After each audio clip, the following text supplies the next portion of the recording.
तीन भाइयों की जादुई करामात। एक छोटे से गांव में सुगना अपने तीन बेटों के साथ रहती थी। सुगना के तीनों बेटे तरुण, करुण और वरुण अद्भुत शक्तियों के मालिक थे, पर ये बात सुगना ने सबसे छुपा कर रखी थी। सुगना दूध बेचने का व्यापार करती थी। अरे तरुण, मैंने दूध दुह दिया है, तुम जाकर प्रमुख जी के घर दूध दे आओ। माँ, इतने सारे दूध का प्रमुख जी क्या करेंगे? उनके घर में शादी है, इस दूध की खीर और मिठाइयाँ बनेंगी।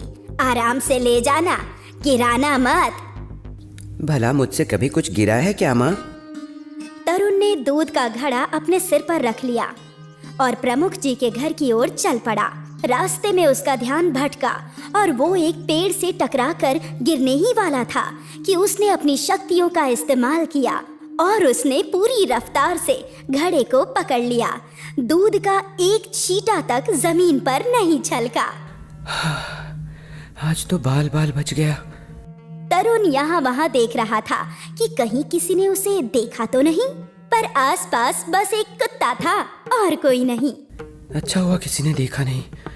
इसके बाद तरुण ने वो दूध का घड़ा प्रमुख जी के घर पर दे दिया और अपने पैसे लेकर लौट आया। तरुण की तरह बाकी दो भाई भी चमत्कारी थे। वरुण अपने साथ किसी को भी हवा में उड़ा सकता था और करुण हर चीज को सुंदर कर सकता था।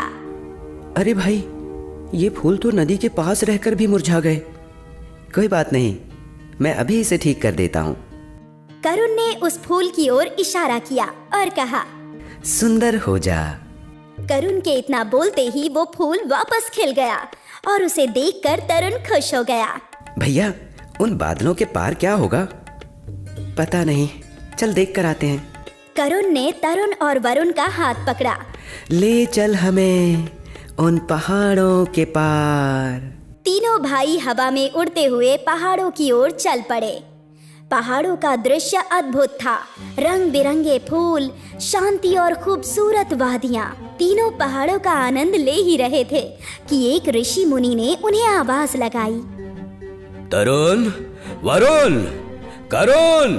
तीनों उनके पास आ गए। महाराज, आपको हमारे नाम कैसे पता? मैं सब कुछ जानता हूँ और ये भी जानता हूँ कि तुम तीनों में अद्भुत शक्तियाँ हैं। तरुण, तुम्हारी शक्ति रफ्तार है, वरुण तुम्हारी शक्ति उड़ना है और करुण तुम्हारी शक्ति सुंदरता है। जी महाराज।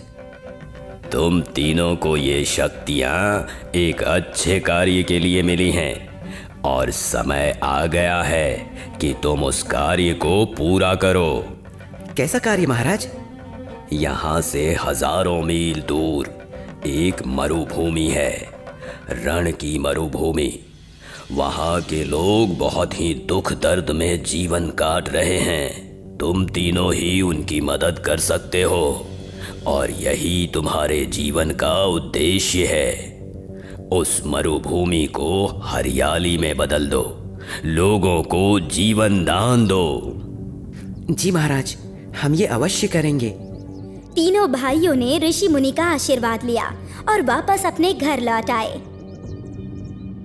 लौटते ही उन्होंने सारी बात अपनी माँ को बताई।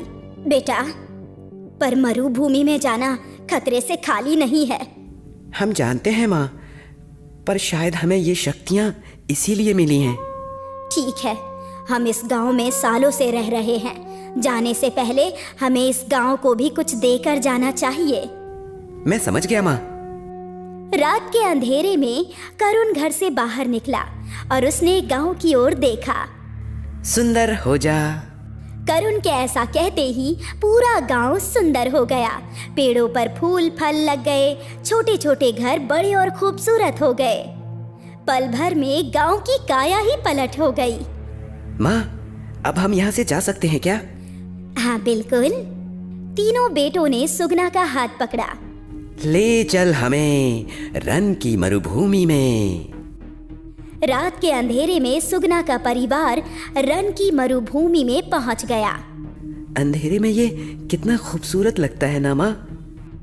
जितना ये रात में खूबसूरत है, उतना ही दिन में घातक है बेटा। वो लोग यहाँ वहाँ देख ही रहे थे कि कुछ लोगों ने उन पर हमला किया और उन पर जाल फेंका। वो आदिवासी लोग उन्हें पकड़कर अपने नायक के सामने ले गए। बाहरी लोग, तुम लोग यहाँ क्या कर रहे हो? क्या तुम लोग हम पर आक्रमण करने आए हो? नहीं नहीं, हम तो आपकी मदद करने आए हैं। तुम लोग हमारी क्या मदद कर सकते हो? सुगना ने तरुण की ओर देखा और तरुण ने अपनी रफ्तार इस्तेमाल की और तुरंत ही वो लोग जाल से बाहर निकल गए। कबीले का नायक और वहां खड़े आदिवासी लोग हैरान थे। ये तुमने कैसे किया? अपने जादू से। मेरे तीनों बेटे अद्भुत शक्तियों के मालिक हैं और हम यहाँ तुम सबकी मदद करने आए हैं। वो कैसे? अभी बताते हैं, चलो हमारे साथ। वरुण ने अपनी माँ और भाइयों के साथ साथ नायक और कुछ आदिवासियों का भी हाथ पकड़ा और वो लोग एक ऐसे इलाके में आ गए जहाँ पेड़ तो थे पर सारे सूखे हुए। तुम मुझे यहाँ क्यों ले आए? सुगना ने करुण की ओर इशारा किया। सब सुंदर हो जा। करुण के ऐसा बोलते ही सारे पेड़ पौधे जीवित हो गए। उन पर हरे पत्ते लग गए और रंग बिरंगे फूल खिल गए और देखते ही देखते फल भी लग गए। ये देखकर नायक और आदिवासियों की आंखों से आंसू बहने लगे। उन्होंने सालों से हरे पेड़ पौधे नहीं देखे थे। शुक्रिया, तुम लोगों का बहुत बहुत शुक्रिया। बोलो बोलो, तुम्हें क्या चाहिए? मैं तुम्हें कुछ भी दे सकता हूँ। हमें कुछ नहीं चाहिए, हम बस यहाँ आप लोगों की मदद करने आए हैं। धन्यवाद सिपाही, आज से ये हमारे मेहमान हैं और इनकी अच्छी तरह देखभाल करना। कुछ दिन सुगना और उसके बेटे नायक के घर में ही रहे मेहमान की तरह। और फिर एक दिन बरसात शुरू हो गई। मरुभूमि के सारे लोग बरसात में नाचने लगे। वाह, ये तो बहुत अच्छी बरसात है। हाँ, पर कुछ दिनों बाद ही हमारा सारा पानी खत्म हो जाएगा और हम एक बार फिर से पानी के लिए मोहताज हो जाएंगे। इस बार ऐसा कुछ नहीं होगा। वो कैसे? आप अपने आदमियों से कहकर जगह जगह जलाशय खुदवा दीजिए। जलाशय तो बन जाएंगे, पर वो भरेंगे कैसे? वो आप हम पर छोड़ दीजिए। जी। आदिवासियों ने जलाशय खोद दिए और अब जब तेज बारिश हुई तो सुगना ने अपने बेटों से बोला, वरुण, तुम तरुण को हवा में उड़ाकर हर जलाशय पर ले जाना और तरुण, तुम अपनी रफ्तार से बारिश के पानी को एकत्रित करके सारे जलाशय भर देना। जी माँ, हम अभी जाते हैं। वरुण तरुण को पहले जलाशय पर ले गया और फिर वरुण ने उड़ते हुए ही बारिश का सारा पानी एकत्रित किया और उस जलाशय को पूरी तरह से भर दिया। इसके बाद उन्होंने मिलकर कई और जलाशय भी पानी से भर दिए। ये मंजर मरुभूमि के लोगों के लिए अविश्वसनीय था। पहली बार उन्होंने इतना पानी देखा था। कबीले का राजा सुगना के चरणों में गिर गया। हे माँ, आपके अद्भुत बेटों ने तो चमत्कार ही कर दिया। इस मरुभूमि को जीवन दान दे दिया। हम आपके आभारी हैं। एक और उपकार कर दीजिए। कैसा उपकार? आज से आप हमारे साथ यहीं रहिए। हम आपको सर आंखों पर बिठा कर रखेंगे। आप लोगों ने हमारे लिए इतना कुछ किया है, अब हमें भी मौका दीजिए कुछ करने का। ठीक है। उस दिन से सुगना और उसके बेटे उसी राज्य में रहने लगे। पर अब वो राज्य मरुभूमि नहीं बल्कि एक खुशहाल राज्य था। इसी तरह कई साल बीत गए और अचानक एक पड़ोसी राज्य ने इस राज्य पर हमला कर दिया। नायक ने एक बार फिर जादुई भाइयों की मदद मांगी और वो खुशी खुशी मदद करने के लिए तैयार हो गए। वरुण तीनों को उड़ाकर सरहद के पार ले आया। तरुण ने तेजी से हमला करना शुरू कर दिया, पर दुश्मन की सेना विशाल थी। मुझे नहीं लगता हम हमला करके जीत पाएंगे। अब मेरी बारी, मुझे उड़ाकर ले चल वरुण। वरुण ने करुण को हवा में उड़ाया और करुण ने दुश्मन की सेना की ओर देखा। सबका मन सुंदर कर दे। करुण के ऐसा बोलते ही सारे सिपाहियों ने हथियार फेंक दिए। युद्ध करना गलत है। आज से हम कभी युद्ध नहीं करेंगे। चलो वापस अपने राज्य चलते हैं। अब हम खुशी से रहेंगे। वो राज्य अपने सारे सैनिकों को लेकर वापस लौट गया और एक बार फिर तीनों भाइयों की जादुई करामात की वजह से रण की भूमि पर आने वाला संकट टल गया। नायक और वहाँ के लोगों ने तीनों भाइयों को कंधे पर उठा लिया। अब वो उनके भगवान थे। सही कहा था ऋषि मुनि ने, तीनों भाइयों का जन्म इस भूमि की रक्षा करने हेतु ही हुआ था। मक्खनपुर नामक राज्य में मिथिला नाम की एक औरत अपने 5 बेटों के साथ रहती थी। पांचों में अलग अलग गुण थे, क्योंकि ये बेटे भगवान की कृपा से उसके घर पर पैदा हुए थे। बड़ा बेटा था वो बिजली से खेल सकता था, छोटा बेटा था वो पानी को अपने वश में कर सकता था, वही मंझला बेटा काफी दर्द झेल सकता था, और चौथा बेटा अपनी सांस रोक सकता था, और पांचवा बेटा हवा में उड़ सकता था।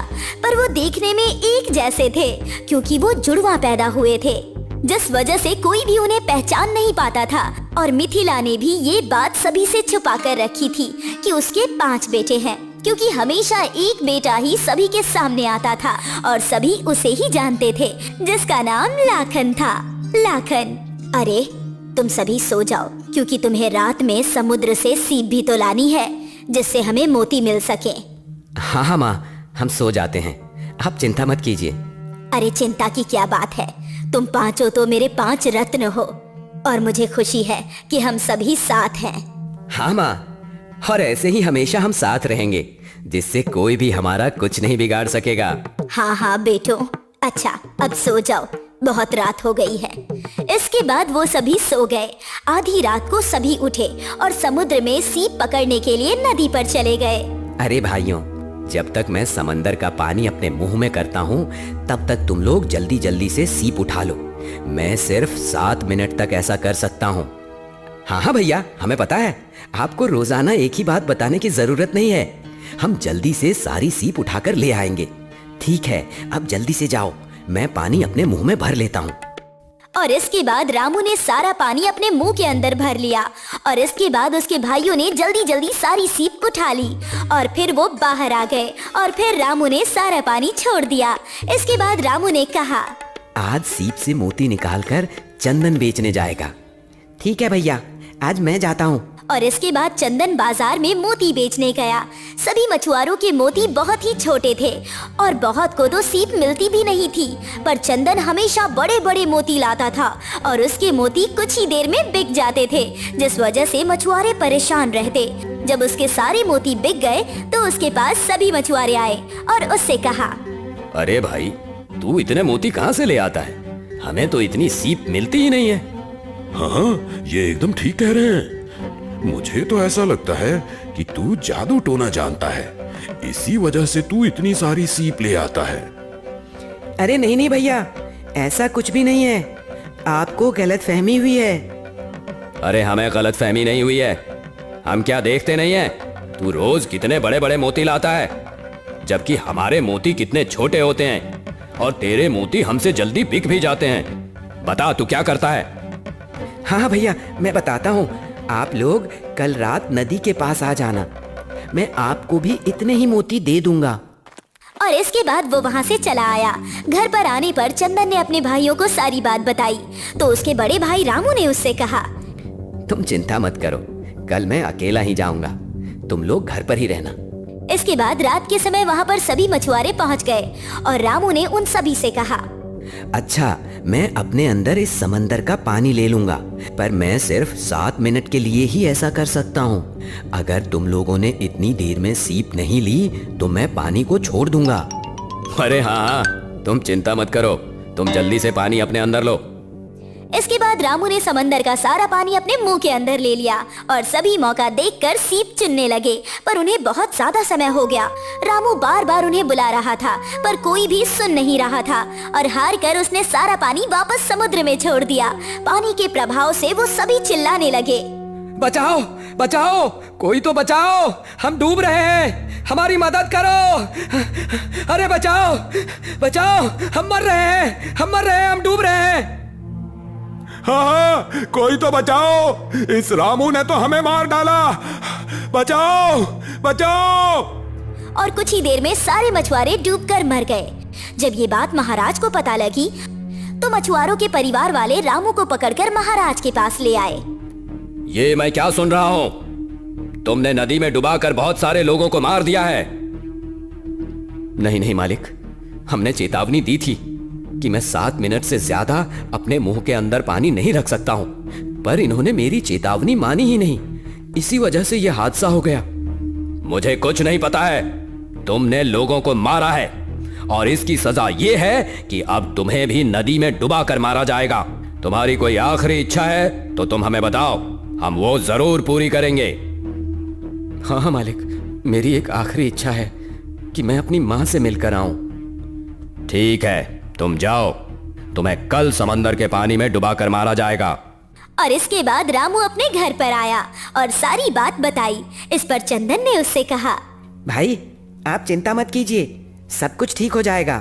अगले दिन रामू समुद्र पर पहुंचा और इसके बाद राजा ने उससे कहा, अब तुम जाओ और जाकर इस समंदर में डूब जाओ। ये सुनकर रामू उस समुद्र में चला गया, पर समुद्र ने उसका कुछ नहीं बिगाड़ा। ऐसा लग रहा था मानो समुद्र उसका दास हो और वो उसी के इशारों पर चल रहा हो। ये देखकर सभी बहुत हैरान हुए। अरे ये क्या हो रहा है? रामू को तो कुछ हो ही नहीं रहा है। ऐसा लग रहा है मानो समंदर उसकी बात मान रहा हो और वो उसे कुछ कर ही नहीं रहा हो। ये देखकर राजा भी काफी हैरान हुआ और रामू समुद्र से बाहर आ गया। रामू को सही सलामत देखकर राजा ने उससे कहा, अरे ये कैसे हो गया?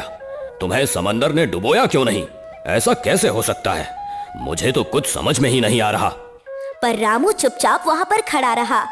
इस पर राजा ने कहा, ठीक है, कल तुम्हें करंट दिया जाएगा, तब देखते हैं तुम कैसे बचते हो। क्या तुम्हारी कोई आखिरी इच्छा है?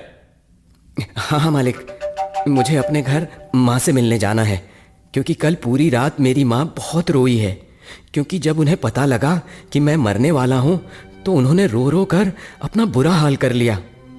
ठीक है, तुम जाओ, अब तुम्हें कल बिजली से करंट दिलवाया जाएगा। इसके बाद रामू घर पर आ जाता है और सारी बात बताता है। इस पर लाखन ने कहा, आप भैया चिंता मत कीजिए, कल मैं आपकी जगह पर जाऊंगा, क्योंकि मुझे तो बिजली से कुछ होता ही नहीं है। ये सुनकर सभी लोग बहुत खुश हुए और फिर अगले दिन रामू की जगह पर लाखन वहाँ पहुँच गया। और उसके बाद जैसे ही लाखन को करंट लगाया गया, उसे कुछ नहीं हुआ, उल्टा उस व्यक्ति को करंट लग गया जो लाखन को करंट लगा रहा था। मुझे तो बहुत मजा आ रहा है इस बिजली के करंट से। आहा, धम ता धम ता धन ता धन दिन ता धन दिन ता धन ता ता धन ता धन दा। आहा, ये देखकर लोग बहुत हैरान हुए। लोगों को समझ में ही नहीं आ रहा था कि आखिर रामू को करंट क्यों नहीं लग रहा है। ये देखकर राजा भी बड़ा हैरान हुआ और इसके बाद लाखन वहाँ से आ गया। इस पर राजा ने कहा, अरे ये कैसे हो सकता है? तुम्हें करंट क्यों नहीं लगा? मुझे तो कुछ समझ में ही नहीं आ रहा है। आखिर ऐसा कैसे हो सकता है? पता नहीं महाराज, मुझे तो कुछ भी नहीं पता है। आपने खुद ही देख लिया कि बिजली ने मेरा कुछ नहीं बिगाड़ा। हाँ हाँ हाँ, ये तो मुझे भी पता है, ज्यादा चालाक मत बनो। अब तो मैं कल तुम्हें बताता हूँ। कल तुम्हें मार मार कर अधमरा कर दिया जाएगा, यानी कि तुम्हारी गर्दन काट दी जाएगी। तब देखते हैं तुम कैसे बच जाते हो। क्या तुम्हारी कोई आखिरी इच्छा है? हाँ महाराज, मैं फिर से अपनी माँ से मिलना चाहता हूँ, क्योंकि उनकी तबीयत बहुत ज्यादा खराब है। इस वजह से मैं आखिरी बार उन्हें देखना चाहता हूँ। ठीक है, तुम जाओ, कल तुम्हारे 2 टुकड़े किए जाएंगे। इसके बाद लाखन घर पर आ जाता है और सारी बात अपने घर वालों को बताता है। इस पर चंदन ने कहा, भैया कल मैं आपकी जगह पर जाऊंगा, क्योंकि आपको तो पता ही है कि मुझ पर मार का कोई असर नहीं होता है, ना ही मेरे टुकड़े हो सकते हैं। मैं बहुत ही मजबूत हूँ। हाँ हाँ, मुझे पता है। इसके बाद अगले दिन चंदन वहाँ पहुँच जाता है। उसके बाद जैसे ही एक आदमी चंदन के शरीर पर तलवार चलाता है, वो तलवार टूट जाती है, पर चंदन के शरीर को कुछ नहीं होता। ये देखकर राजा बहुत हैरान हुआ कि आखिर ये सब कैसे हो रहा है। और फिर सबसे अंत में राजा कहता है, अब इसे जमीन में गाड़ दिया जाएगा, जिससे ये जिंदा नहीं बच सकेगा। और इसके बाद राजा फिर उससे आखिरी इच्छा पूछता है और फिर से वो वही इच्छा बताता है। घर आने पर वो सारी बात अपने परिवार वालों को बताता है। इस पर रमेश कहता है, अब भैया मैं आपकी जगह पर जाऊंगा, क्योंकि मैं बहुत देर तक सांस रोक सकता हूँ। इसके बाद रमेश वहाँ पहुँच जाता है और उसे जमीन में गाड़ दिया जाता है। इसके बाद सभी वहाँ से चले आते हैं। जब रात होती है तो मिथिला अपने चारों लड़कों को लेकर वहाँ जाती है और जमीन खोदकर रमेश को बाहर निकाल लेती है और उनसे कहती है, अब हम ये गांव छोड़कर चले जाएंगे, हम दूसरे गांव में जाकर रहेंगे। इसके बाद पांचवा बेटा उन पांचों को एक बड़ी सी पोटली में रखता है और अपने कंधे पर बिठाकर उन्हें उड़ा ले जाता है और वो लोग गांव छोड़कर चले जाते हैं।